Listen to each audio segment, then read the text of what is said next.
Podcast folks, we have a breaking story for you today. Julian Assange's extradition to the United States has been approved by Great Britain. What does this mean? Multiple things, but considering Yahoo News reported this last year, it could mean his life. A new report by Yahoo News has come out with some serious claims. It goes into details about the CIA's war on WikiLeaks and its founder, even stating that the U.S. had plans to abduct or even assassinate Julian Assange. So let's talk a little bit about some of these ideas that the CIA was cooking up. What lengths was the organization willing to go through to get their hands on Julian Assange and shut down WikiLeaks? Well, pretty far. As I mentioned, the kidnapping, abduction plans were taken pretty seriously and pushed by Pompeo. It was part of a sort of multi-pronged attack that the CIA director and top officials wanted to launch on WikiLeaks that would include getting monitoring and tracking the communications and travels of WikiLeaks associates, in sowing discord among the ranks of WikiLeaks, stealing computers, all sorts of really aggressive action. Once again, this report was from last year, but let's listen on. The CIA was getting audio and video feeds from inside the Ecuadorian embassy of Assange, essentially spying on him, while, as his lawyers assert, he was talking to them, his lawyers, and doctors, having all sorts of communications that would be considered privileged. So that could well be grounds for government misconduct here that should lead to at least either the British courts rejecting the extradition request, or if Assange's return to face a trial in the United States, motions for government misconduct by the United States. I just want to listen a little further, then we'll get to what his wife has said recently. Yahoo News spoke with 30 former U.S. intelligence and national security officials for this story, and the former Secretary of State and former CIA Director Mike Pompeo is calling for all of those sources to face criminal charges. Pompeo essentially just confirmed the story, because you can only be prosecuted for disclosing real and legitimate classified information. Here's Julian Assange's wife speaking recently about how she plans to fight this extradition. I spoke to Julian about 45 minutes ago. He had just learned of the decision. He was not contactable in Belmarsh, so no one had been able to deliver the decision to him until he had spoken to one of his lawyers just before speaking to me.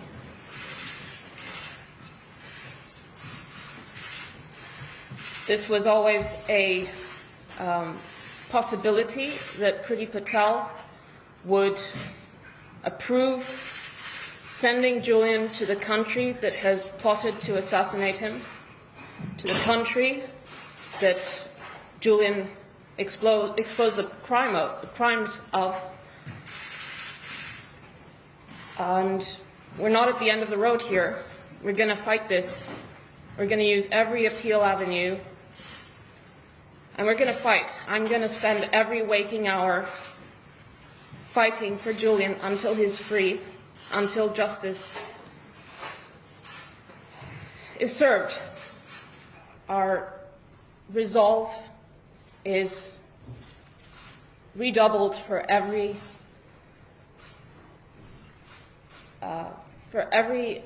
decision that is taken, which is a travesty.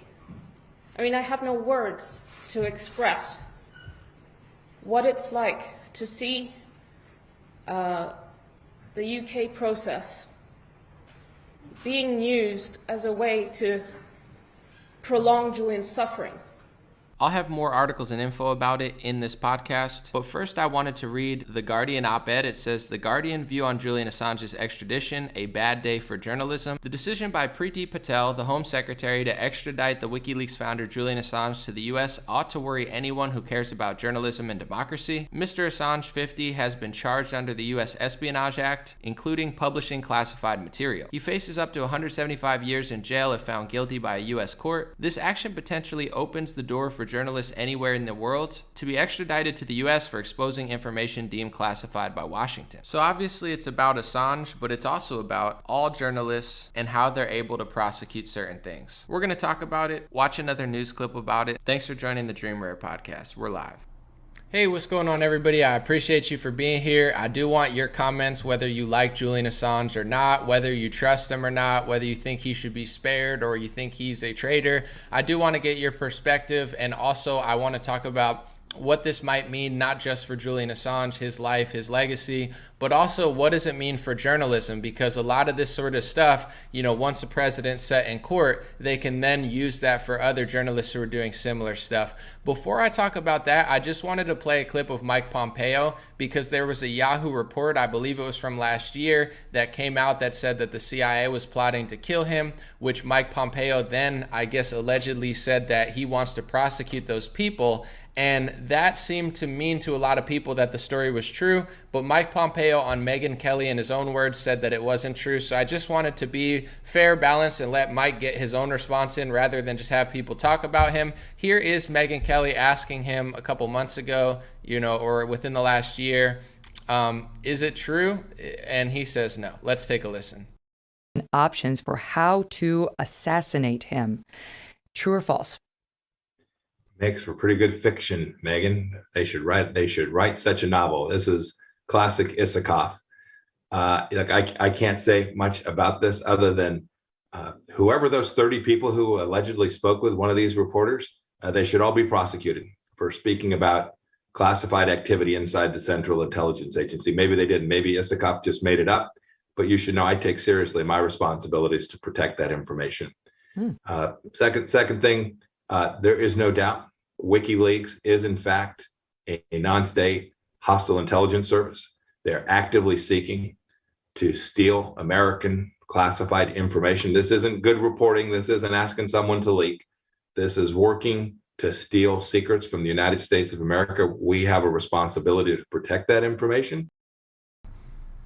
So on one hand, I understand if you're like Mike Pompeo, you run the CIA, or I think he was Secretary of State under Trump as well.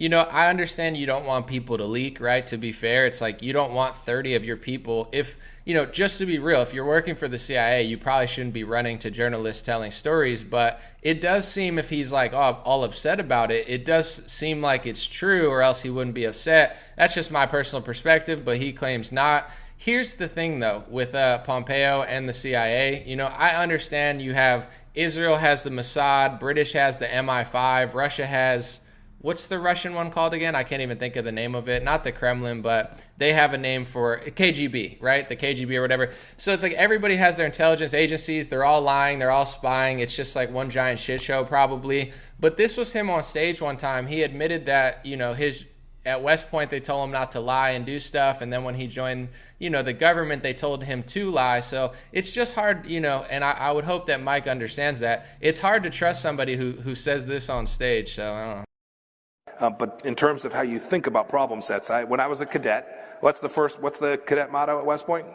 You will not lie, cheat, or steal, or tolerate those who do. I was the CIA director. We lied, we cheated, we stole. It was like, we had entire training courses.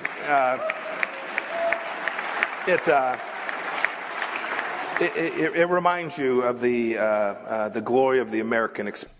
It reminds you of the glory of the American experiment. So at West Point, they said, don't lie, cheat, and steal. Once he joined the government, they said to lie, cheat, and steal. I appreciate his honesty. I appreciate him being honest, but it's hard to, like, if, I sit here and I tell people, I'm trying to tell the truth. I'm trying to be honest. I'm trying to, give you the rawest I can do. If I sat here and said I lie, cheat, and steal, I wouldn't expect people to trust me either. So, shout out to Mike, though. He's lost a lot of weight, and we talk about getting too jacked for the gulag here. So I like that he's taking his personal health seriously. I'm not being sarcastic. I like to see, people, work out. So God bless him. But yeah, I don't know with that whole story, whether it's true or not. It's above my pay grade. Obviously, the CIA is the CIA. The American government is the American government. And what they're doing at the high levels, I don't think they want us to know anyway. That's kind of part of their shtick. Now back to the extradition sort of thing. Obviously, Julian Assange has ticked off the American government because he has published the leaks of stuff going on here, right? Was it illegal? I mean, they're trying to charge him as that and say he's some sort of foreign asset, which could be true. I don't know Julian Assange. I've never met him, but they say that all the time in America. Anybody that disagrees with the media, they call a foreign asset. Anybody that likes Donald Trump, they call a foreign asset. They call everybody Russian. So me personally, as somebody that's fair, I think they exaggerate so much that it's starting to creep me out because, you know, when I thought Bernie Sanders was slightly better than Hillary, they called everybody Russian bots, Russian bots. So what if they could just charge you and be like, well, you're a foreign asset too, you know, because you like Bernie Sanders over Hillary. Well, you like Donald Trump more than Hillary Clinton, so you must be a foreign asset. So we got to be really careful with these false accusations because, you know, Julian Assange is an extreme example because he ran WikiLeaks, but I've seen them falsely accuse millions of people as foreign assets. So if they could treat everybody like they treat, you know, somebody like that, then that's a major red flag for everyone. On that note, you know, is it illegal to publish classified intel?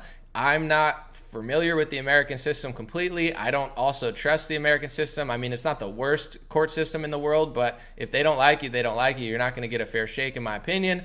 And, you know, I think you're not allowed to leak it. Like if you're in the government and you leak classified information, you can be charged. But, you know, there's, in my perspective, and correct me if I'm wrong, you know, there's been a lot of, you know, mainstream publications that have leaked things that I would think are classified, but they don't get punished for it because, you know, it's a story exposing Trump. It's a story exposing a politician they don't like. You know, was it legal? I don't know if it was classified, but was it legal to leak a memo from the Supreme Court? I would believe that that's classified information not meant to be leaked, but you know, that person's not going to get charged with the Espionage Act, even though I would say that that massively messes up the court system. It inspired an assassination attempt on a sitting Supreme Court justice. I mean, that's some bad stuff, but they're not going to treat those people like Julian Assange because those people are leaking information in favor of the agenda that they're trying to push and against politicians and a political party that they don't like as much.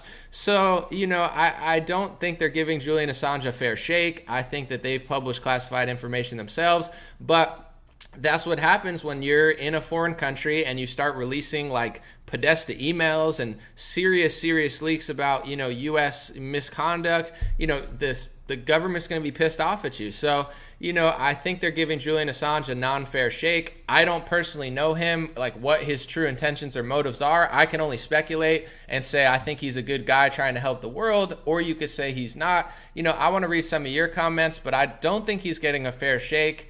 However, I have to say, when you're running a massive organization like WikiLeaks that is not leaking but publishing leaked information, even though it may technically be legal, you're really putting yourself in a crazy situation. It's kind of like base jumping, right? If you base jump and you're jumping off mountains and stuff and doing crazy stuff, it's like, you know, you'll probably be fine. Or like you're a BMXer, it's like you'll probably be fine, but you have a high chance of getting injured because it's just such an extreme sport with a high risk. It's the same thing as, you know, running WikiLeaks. It's a very high risk job. Even if you are skirting the law and technically not doing anything illegal, you are publishing leaked information on the most powerful empire in the world. And these people do not play fair. These people are not pumped about it. And I'm going to read some comments after I read an article real quick to get a little more insight. But you know, there's levels of stuff that's risky in life. I would say if you speak out against your government and you're actively speaking against them,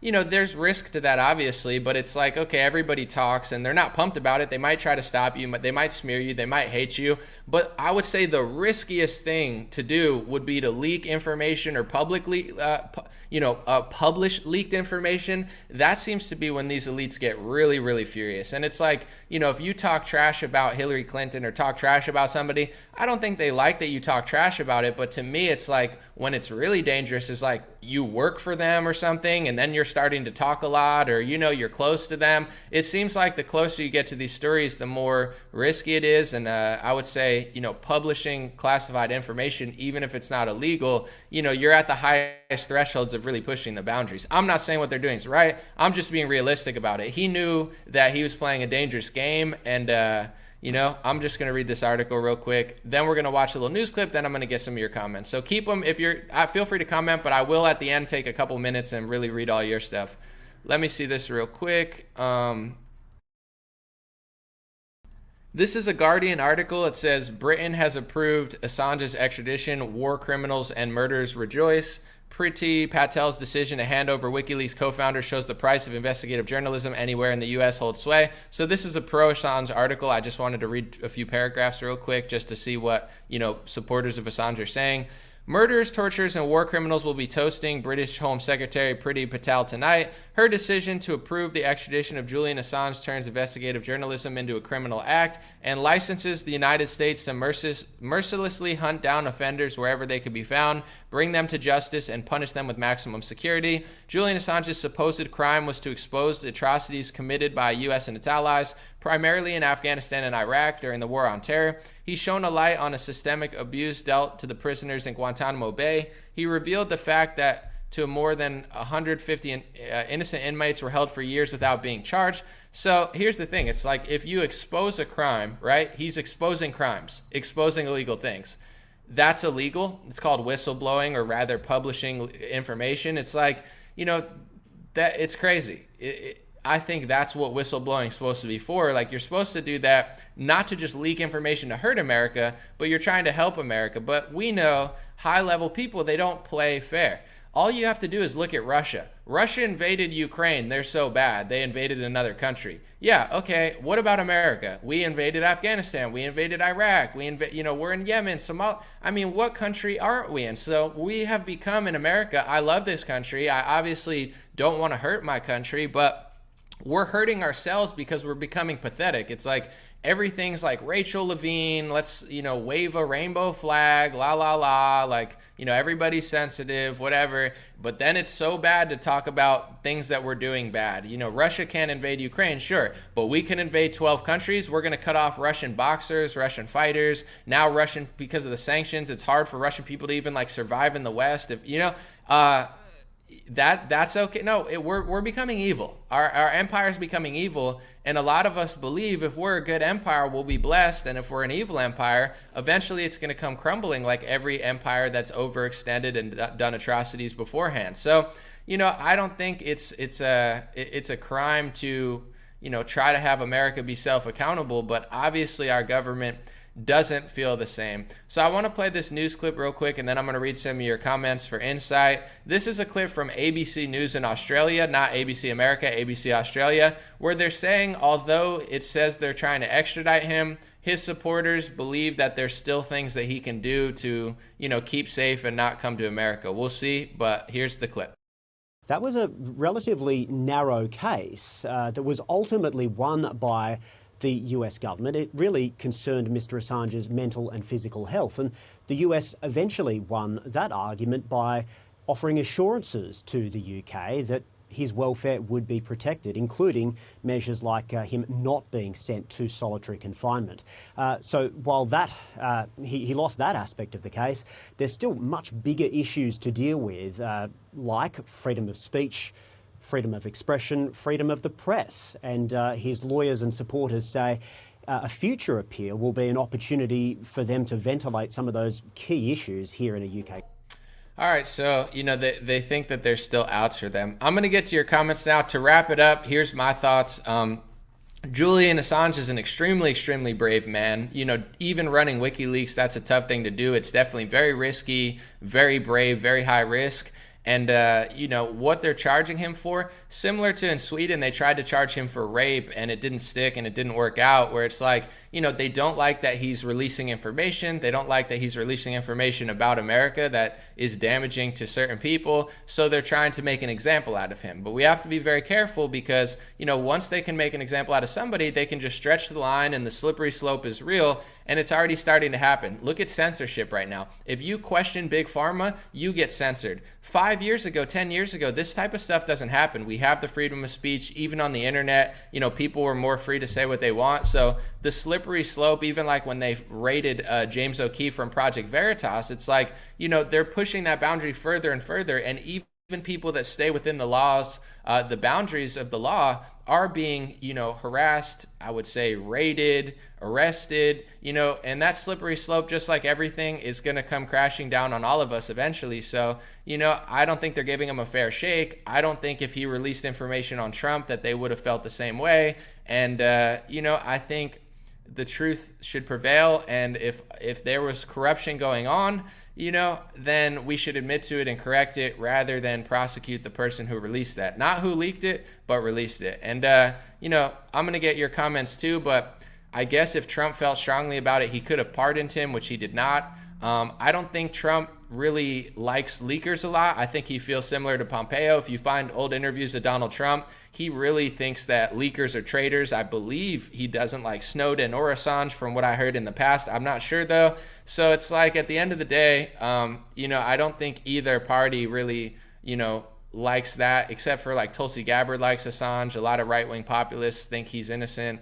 But like when it comes to the establishment and the, deep state, the people that are kind of, running the agencies, regardless of who's there, they definitely have no love for Assange. Someone said, trust me, Hillary's running the show when it comes to Assange. I don't even know if that's true, though, someone said, because, is Hillary running Pompeo? I think people like to say with like Obama and Hillary, I'm not saying Obama's not powerful. I'm not saying Hillary's not powerful. Obviously they are, right? Obviously. I don't have to tell you about that. But, some people are like, Obama's running the government. It's like Obama, in my opinion, is a puppet. Hillary probably has more power than Obama. But this idea that Obama's running the show, to me, that's like a right-wing cope. I'm not being rude if you think that, that's fine, but it's like, it goes way deeper than Obama. So when it's like, oh, Hillary's deciding this, does Hillary run Pompeo? Of course not. Pompeo feels the same way as Hillary on this topic, and so do most Democrats, and so does probably Trump, so you might be right. I'm not ruling it out, but I think it's a lot deeper than even just Hillary. There's agencies, people that are above, both parties in some ways, and they all kind of, left wing and right wing don't seem to like Assange at the high levels. So that's my thoughts. But someone said Assange won't say anything about Israel. Yeah, I've never heard him say anything about that. But here's the thing. There's a lot of people that think that Assange is no good. I want to get some people's opinions because I know a lot of people in my chat are going to like him. But if you think he's a liar, if you think some people say he's working for Russia. Now I hear people saying he's not critical of Israel enough. I don't really have a huge stance on that as far as like who he is. I don't know who he is. He could be a really virtuous guy who really believes in the truth for the world. He could be, something else. I don't know. I've never met him. I don't know that much, I know that he ticked off some very powerful people, but let's see. Someone said, no, Pompeo is running. Hillary and Obama and Trump approve. I don't think Pompeo could win presidency, but maybe I'm wrong. Who knows? Nothing surprising. If Gavin Newsom can win in California, then anything could happen. Someone said the crooked criminals hate him. The Americans love him. I definitely see that trend, but let's read some more comments. Someone said the Democratic PAC money. Joanne said, I appreciate the information that he leaked, but I really have no idea who he is. Someone said, could be legit or just another CIA psyop. Yeah, I don't know. But I will keep putting opinions on the things. Someone said Obama's a puppet. Let's see. Read a few more if I can. Someone said Hunter Biden 2024 JK. Literally, in my opinion, this, like, when Trump won, he inspired a lot of people. Like, when Trump won, it was like, yo, anybody can win, right? I'm not saying Trump's just anybody, but it's like, wow, you don't even have to be a politician to win. Donald Trump just inspired Kanye West. And then when Joe Biden won office, people were like, oh, literally anybody can win. Trump was like, oh, a normal person can kind of win, even though he's not really normal. He's rich and famous. But, Biden wins. If Biden can win, Hunter Biden can win. Like, I used to think Gavin Newsom could never be president because he's not impressive. He's not a good speaker. He sounds weak. But if Joe Biden can be president, Hunter Biden can be president. It's like Joe Biden is the biggest laughingstock. The fact that he won is insane. At this point, anybody could win. I'm just going to read real quick. Someone said, Lore said on Facebook, Julian Assange is a hero and a very brave man. I would say most people probably feel that way in my live stream, but I want to read some comments. Someone said, spitting hot fire like a caveman. Appreciate it. I don't know why people always call me a caveman. Is it because I look like a caveman and I dress like a caveman? Or I like it. When people call me a caveman, I don't consider that like a diss or something. I consider it a compliment. Cavemen are pretty epic. Someone said, Timothy said they're all actors. That's how I see it. It's sad because like I'm still a compassionate person and I got love for people, and I try to stand up for innocent people when they get censored or charged, but it is starting to feel like the world's a stage, so I'm not 100% sure who's who. When it comes to Assange, I tend to think that it would have been nice if Donald Trump pardoned him. I tend to think that he's getting an unfair shake for what he did. I tend to think that the mainstream media does the same thing that he does and they don't get charged. I tend to think that he has good intentions, but I don't know. If I felt like I've never spoken to him, I don't really know him.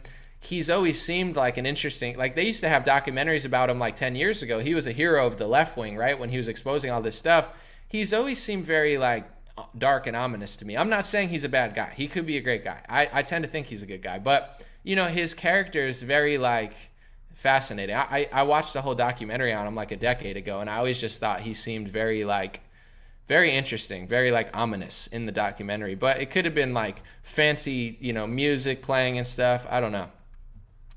I get thoughts on all those cattle dying in Oklahoma. Oh, I did a live stream about it yesterday, Anna, so check it out. But I wanted to follow up on that because yesterday I said, and I'll tell you what I think about it right now, but yesterday I said I couldn't find any articles of thousands of cows dying, because that's true, I couldn't find any. But somebody sent one to me and I want to put it on the screen just to show you. So this is from 2017, Los Angeles Times. It says thousands of cows die in California heat wave. Disposing them becomes a problem. So there are actually articles from the past of thousands of cows dying. And this doesn't mean that this is the same thing, but I just want to let people know sometimes our own bias gets ahead, because like when you have them controlling the food market, the energy market, the meat market, we know who's running the show, we know what they want, we know where they're trying to go. So it's easy to be like, yeah, everything is something, but I never looked in my life for thousands of cows dying, so I don't know if this is a new phenomenon or it's happened before. Apparently it has happened before. I was speaking to a cattle farmer or a cattle feeder in Kansas who said they feed hundreds of cattle. He explained to me that the heat has been very hot, and at night there's been no wind, and it's been really hot even at night. And he was saying that they were fat Angus cows or whatever, that there was a human error there. So he seems to think that there is no funny business, it was human error. But others feel otherwise, so I'm just being honest about what I know.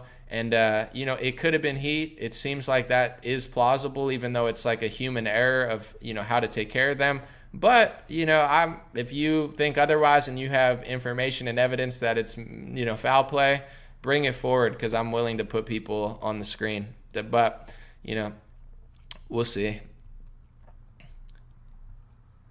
Let me see. Someone said the world is a stage. What happened to Epstein? He exited stage left. Someone said Angus aren't fat.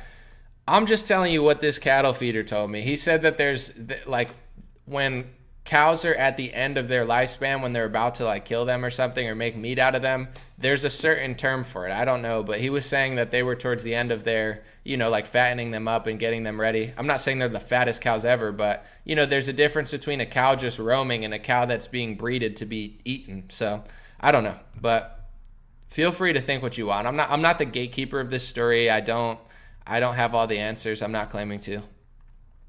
Someone said, why hasn't it happened before though? I just showed you on the screen though, it has happened before. So I thought it's never happened before, but if that's your main reason for not thinking it's true, I look at thousands of cow die in California 2017. So it actually has happened before. I just couldn't find articles yesterday. Somebody sent it to me. Someone said it's called finishing before butchering. I'm not trying to be the gatekeeper of this story, or I'm not even trying to be like the authority on this story. Feel free to do your own research, watch other people's takes on it. I'm just not trying to be one of these people that just throws my hands in the air for clicks. It's like, I'll obviously try to get people to watch my videos, but I'm not going to just be a liar, and be like, oh, it's this, and run people in circles. And everyone's like, wow, it's like, it could have been something, it could not, but it seems like, I don't know. If you really want to get to the bottom of it, I would maybe go to Kansas and talk to the farmers. Someone said, what are you talking about? There's plenty of articles about cattle that have died in Kansas recently. I don't even know who you're arguing with, bro, if you're arguing with that guy or me, but I'm going to move on to the topic at hand, the Julian Assange thing. Let's see. Someone said, yeah, we respect that about you, Anomaly. Appreciate it, Miss Melissa. I do my best. Let's see. Let's get back to the Assange story. What's your take on Assange before I move on and we end the stream? JR Filthy said, free Assange. I want your take on Assange. Do you like him? Do you trust him? Do you think he got an unfair shake?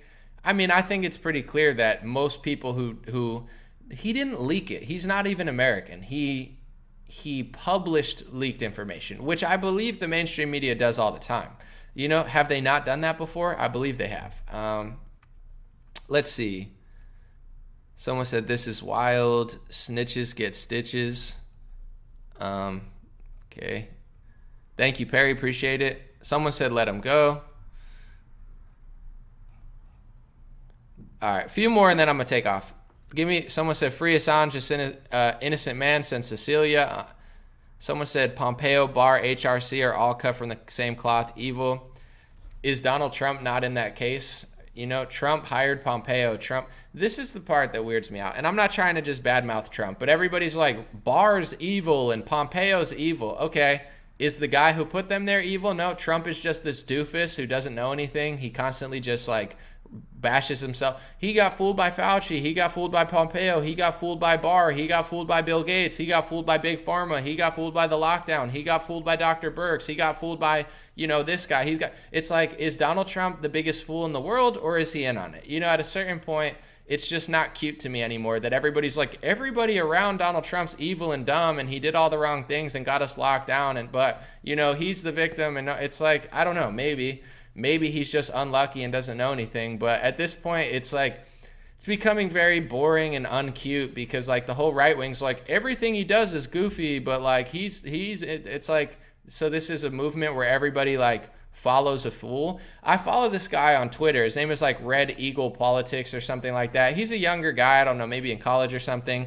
And he's like a Trump fanatic, right? He's like a Republican, classic, just normal Republican Trump fanatic. And on this one, you know, tweet he had, Trump did something else goofy like he does every other week. And the guy's like, you can't blame Trump for this. You can't blame Trump. He doesn't know what he's doing. And I'm like, why would you obsess and follow a leader that doesn't know what he's doing? Imagine being like, Michael Jordan doesn't know what he's doing. Guys, Michael Jordan's an idiot. He doesn't know what he's doing. He's the leader of our team, but he just doesn't know anything. It's like, nobody would like Michael Jordan if he was just oblivious, dumbass leader. You know, it's like, the biggest Trump fanatics now are like simultaneously saying, he's my hero, he's my favorite, he's the best, he's going to save the country, he's my whole world, he's the better. But simultaneously, he's also the biggest fool in the country who, when he makes a mistake, we need to not hold him accountable because he's oblivious. He's like a 5-year-old. It's like, it's getting embarrassing, in my opinion. It's like, I follow these people just for alternate perspectives. I don't want to live in an echo chamber, but I'm like, that's the best you can do is don't blame him for the mistake he made because he's oblivious to what he's doing. Oh yeah, that's a great idea. Don't challenge a leader that's oblivious to things.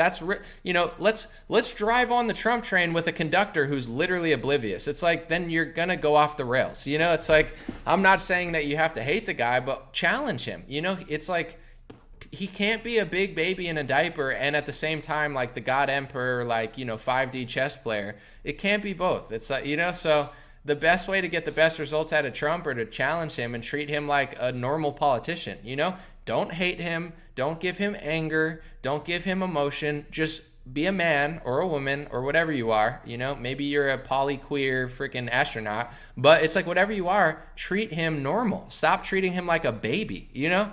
I feel like people think I don't like Trump. I feel like I almost respect him more than other people because even though I don't actually like him anymore and low-key as a leader, I don't respect him.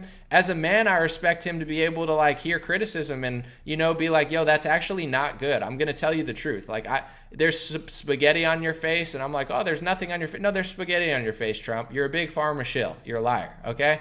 But like, you know, the people that say they like him the most, they don't even respect him to tell the truth. They're like, I'm going to treat him like a big baby. I'm going to treat him like a big baby who can't hear any sort of disagreements. It's like, then you're complicit. You know, you're part of the problem if that's your political strategy, in my opinion. But, you know, once again, my opinion doesn't matter. You know, it's just my perspective on this topic. Someone said, peace, frog, MAGA. Peace, frog, MAGA. Sure. Let's see. I'm going to read a few more. Let's see. Someone said polyqueer astronaut. I mean, at this point, anything's possible. You know, I want to have a whole video on the NFL.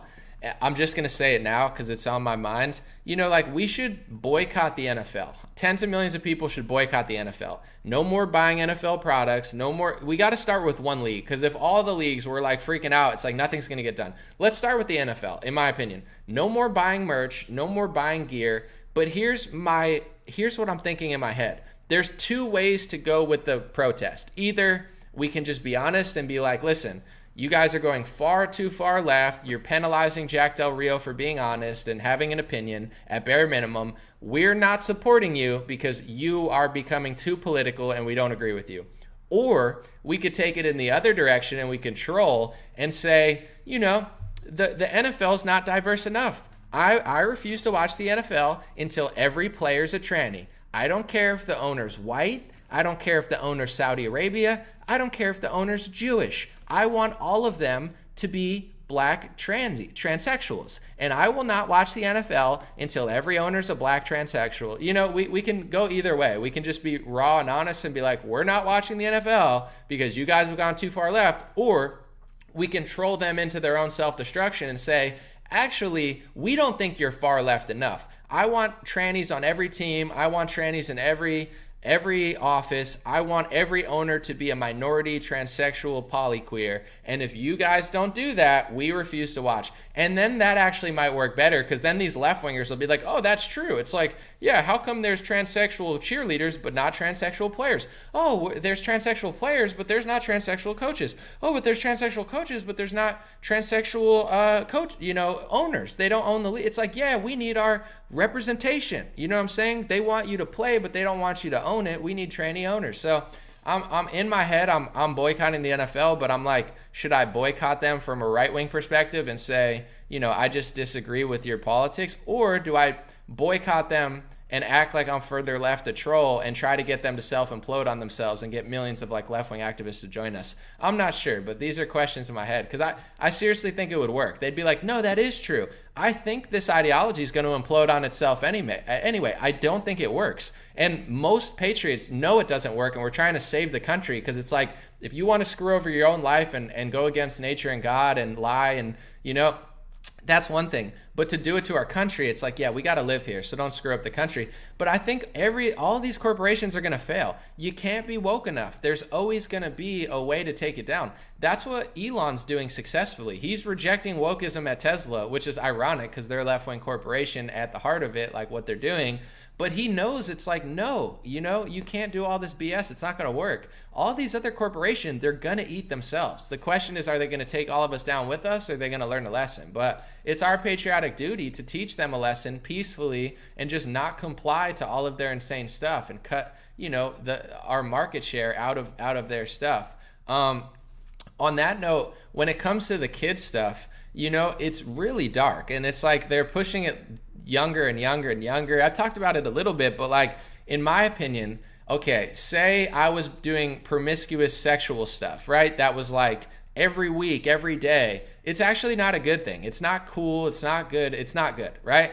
But if you're doing something, right, and you're sinning and you're doing something wrong and you're being like, you know, committing abominations or whatever, it's one thing to be self-aware and be like, listen, I'm not a perfect person. We all sin. We all have flaws. But I understand, I have the self-awareness that that's wrong, and I'm going to try to make an effort to turn it right. There's like different layers to it, but having self-awareness, this is wrong. I know this is wrong. This is not who I am. This is not my identity. I'm striving to be better, or I want to be better in my head. That's a huge step. That's a lot different from saying, this is who I am. I do all this promiscuity, and that's my identity, and I am the promiscuous person that just rails women every week and all the time and every day, and that's who I am. That's my identity. That becomes more evil. And then if it's like, that's who I am, this is my identity, this is what I want to do, you should do it too, and kids should do it too. Now you're just like a straight up devil. And that's what these people are doing under the guise of LGBTQ+. They're taking certain things that are adult topics. They're taking certain things that are adult topics that should not be bragged about and identified as. And then they're taking that to children and telling them to do it. That's what makes them so evil. It's like everybody sins. I don't look at a sinner and say, I'm judging you for making a mistake. I wouldn't even judge people if they identified that that's not healthy and, you know, a lifestyle that you should be pursuing. But the fact that they're identifying as all like, is there any, you have no boundaries? Because even if, you know, even if you're straight, it's like, there are boundaries you should put up. You know, discipline makes a great person. And, you know, at a certain point, you don't want to be so open-minded your brain falls out. I'm very open-minded. I'm very thoughtful. I'm very compassionate. I'm not one of these people that's going to judge every person in your lifestyle. But it's like, do you have an ounce of self-awareness? Are you able to understand that it's an adult topic? Are you able to understand that it's actually not like amazing that you're going to like, you know, these events all the time and just being promiscuous? Like it's actually not cool, you know? So that's like the next level that they're taking all this stuff to. And, you know, it needs to be rejected because I'm hearing all these stories like of people like, oh, you know, I sent my kid and they came back this way. It's like, yeah, it's very real. You know, it's like you gotta be aware of it and not like, I don't watch any movies and I still watch sports. I know I got to cut certain things out, but it's like, you know, we all have our flaws and stuff, but I'm over this stuff. I'm not watching Buzz Lightyear. I don't care about Disney, Netflix. That's not interesting to me. There's YouTube, Facebook, although there's Rumble, BitChute, there's internet people that I support. I'm totally not interested in like the left's little world anymore. So, you know, hopefully we can all cut away on our market share and slow that up. But I think it starts with one boycott, like one successful, massive boycott that I'm not powerful enough to really champion. You know, I understand I'm not that important. I think Donald Trump could probably do it. You know, I think he has enough clout. If he said literally everybody don't watch the NFL, don't buy jerseys, he could do it. But instead he says the vaccine saved the world and I'm so great and Pfizer and Johnson are great. He's using his power to like sell Johnson & Johnson as like a life-saving, you know, they do have some good products, but I'm just saying it's like, you know, I'm not powerful enough to really like launch this boycott, but in my own life I try. All right, one or two more comments on anything, and then I'm out. Let's see. Someone said 666 people watching. Gross. Someone's got to leave or someone's got to come. We can't have the mark of the beast. It sucks, though, because every time I make videos, it gets like 600 shares, and I'm watching it climb, and I'm like, no. And then it hits it, and I'm like, no. You know, but in general, it's like, it just happens sometimes with the numbers, but I don't like it. All right, I'm going to take off. You know, God bless you. God bless the family of Julian Assange, and I pray that justice is served and peace is served. You know, it would be a shame to, you know, see something bad happen to the guy. He's already been in jail for so long. In my opinion, for what he did, he's already suffered enough. I think they've made him suffer the last decade. I don't know how long he's been in jail now. So, you know, I pray that the right situation comes about there. Who knows if he'll really get extradited? It's been approved. He hasn't been sent yet, but that approval is definitely the next step. We'll see what happens. I appreciate you guys. And real quick, you know, if you want to support any organization that you like outside of me, you know, do that. I'm not trying to, but I just had this on today. I don't usually wear this sweatshirt, and I think they're all sold out. But, you know, godblesshats.com. If you like my journalism, that's the way to support. I don't have sponsors right now. I don't run like, you know, any other products besides the ones I make. So I do appreciate people who watch and share. That's everything, you know. And in this world, they're definitely clamping down on people that speak out against the grain. And the reason that I think Julian Assange really needs a fair trial, one, he's a human being and every human being deserves a fair trial, but also I understand how it goes with censorship, with journalism. Like, yeah, Alex Jones is saying crazy stuff. Alex Jones is a little sloppy sometimes with his reporting, but also he's very insightful and very ahead of his time on a lot of topics. So, you know, once they go for them, they go for them, they go for them, they go for them. And it's the same thing with everything. It's the slippery slope. And the reason the slippery slope works is either people are lazy or people don't stand up for the people before them. You know, and eventually when they knock down the hammer, the nail in, you're going to be the next one. So it's like, I'm very aware, even though I don't do the journalism that James O'Keefe does, and I don't do the journalism that Julian Assange does, and I don't do some of this, I'm not like a publisher. You know, that's not like my forte. I still respect them within the law, because it's like, that's their game. You know, they do that, they do that, they do that, they do that. Then they come for this, then they come for that, then they come for this, then they come for libs of TikTok. Next thing you know, it's like millions of grandmas who voted for Trump are called foreign assets, and they have nothing to do with Russia. So, you know, it's always great to stand up for people and be honest about the situation they're going for, because sometimes people play it safe, and I understand why. Everybody's not trying to be like, you know, all the way out there. But if we don't, you know, have each other's back sometimes and at least show a little bit of love, then eventually, you know, they just keep going down the line, and they're gonna, you know, just like they did with the lockdowns, they're gonna start punishing innocent people that have never done anything remotely controversial. And, you know, I would love for that not to happen again. So God bless you guys. Appreciate you. And, you know, check out this video at the beginning if you haven't seen it, because I have a lot of stuff right at the first 5 minutes of this video.